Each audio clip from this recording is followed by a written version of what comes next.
一個菜令到人哋有記憶點嘅，就叫做成功。整菜啊，唔係成日識得整嗰啲咩高大上嗰啲嗬。其實有時將最簡單嘅嘢做到佢最好啊，我哋先叫個高手。你嗰啲咩山珍海味，邊個整都識都靚啦，係嘛？啊，你哋整一個咩嚟㗎？咩嚟㗎？大包細包。我都同你講過，好有情懷㗎啦，亦都好有特色㗎啦。誒，幫你捉住。哎呀！哇，係。哎呦，等下先，咁啊攞刀嚟同佢開咗佢先。呢個嘢好難得㗎，比嗰個咩啊切田豆腐啊，同埋嗰啲咩啊洋山豆卜啊，仲難得㗎呢隻嘢。啊，但係呢個我又做咗好多年啦。一碌碌㗎。哦，呢個叫護苗，見到呢啲護苗啊？我同大家講下呢個護苗啊，呢個護苗係得一個地方先有㗎，江門恩平，得嗰度先有㗎呢個護苗。嗱，你哋以為係護盒啊？係，同護盒一樣嘅，冇錯，都可以叫護盒。但係你哋平時嗰啲護盒咧，食咗之後，人哋喉嚨啊會痕嘅，呢個係完全唔會嘅。我點解會講佢護苗咧？人哋只係生呢隻嘅，佢唔生芋頭嘅。哦。因為就係得佢嗰笪地方先有㗎。而且呢個護苗人哋係攞水養住嚟種嘅。我哋嘅芋頭係要旱嘅先可以種得到㗎。你哋即係嗰啲芋盒啊，有冇見咁粗咁大啊？係咪？所以呢隻咧係好靚㗎。我第一次去江門食，令到我念念不忘。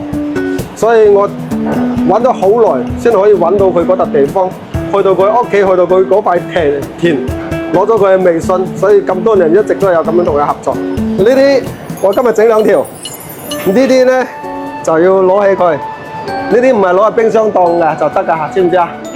翻咗嚟之後一定要攞水，攞桶水浸住佢嘅腳。哦，可以保存到3日左右。如果你放冰箱都唔得嘅，佢會變老會變黑嘅。一定個頭一定要攞水養住佢。3日，最多3日嚇。啊，整2條啊！咁鬼大條。你以為？一條都夠食啦吧？唔係好多咋，係啊！我點解會講佢呢？簡簡單單呢？講俾你知都唔怕，2、3蚊雞一斤。哦。又輕稱，係嘛？係啊。所以話你將簡單嘅嘢做好佢，呢個先至係高手。你成日俾龍蝦俾你整，邊個整唔靚啊？長腳蟹邊個整得唔靚啊？點整佢都靚啦，係嘛？B仔，我問你個問題啊。點為之一個叫做成功嘅菜啊？我覺得咧就客人認可，好食就得啦，係咪？好食啊！係啊。其實我講俾你知，好食啊已經係最基本嘅。而且好食咧，好多人都可以做得到，佢好食。咁係要。我講俾你知咩叫做一個菜真正一個菜成功係點樣啊？即係我個人理解啊，一個菜令到人哋有記憶點嘅，就叫做成功。咩叫做記憶點啊？即係上嚟呢度食完之後，我永遠都可以記住呢個菜，好多人都可以做得佢好食。但係咧食完之後，有冇令到人哋有記憶點？呢個先至係最關鍵嘅。有記憶點啊，好難。係啊，一切咗之後，馬上攞水浸住佢。首先要撕咗佢。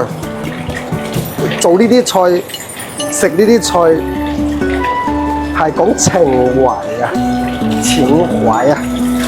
如果呢啲70、80年代嗰啲人呵，食得多啊真係，但係依家佢想食翻佢係好難食得到。依家啲人出咗嚟社會啦嘛，同埋以前我哋真係我以前嗰個年代，一日3餐離唔開呢啲嘢㗎喎。好似番薯葉啊，係嘛？係。芋盒啊，南瓜花、南瓜苗啊嗰啲，有時咧你哋真係冇嫌囉嗦，因為每一個嘢除咗做係要講一講嘅。係啊，係。因為有時有啲講解係關乎到佢嘅文化同埋佢典故啊，唔係話煎、炒、燜、燉、炸咁簡單嘅。每一個菜都有佢靈魂嘅，有佢嘅故事嘅。好似話好簡單咁樣一個菜係嘛？炒出嚟就係啦，係。咁你由佢揼去，你就可以講佢嘅故事啊。點解要揼呢樣嘢啊？啊，點解要揼豬肉唔揼牛肉啊？啊，都有個原因噶嘛。好，睇乾淨。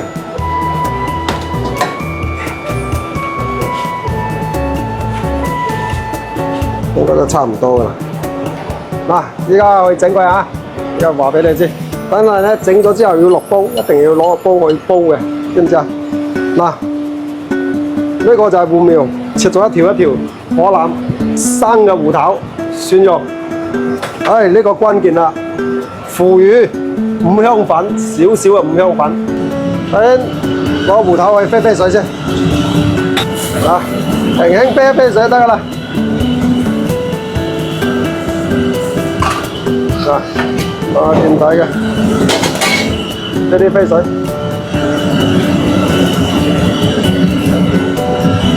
嗱，呢啲一定要落豬油，啊，佢係教一定要教豬油。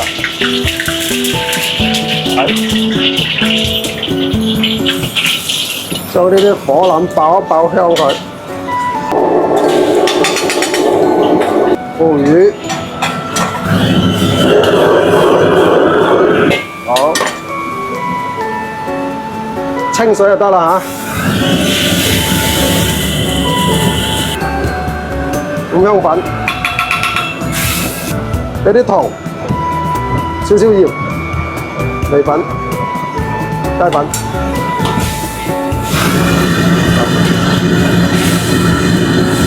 呢啲油俾翻落去。好。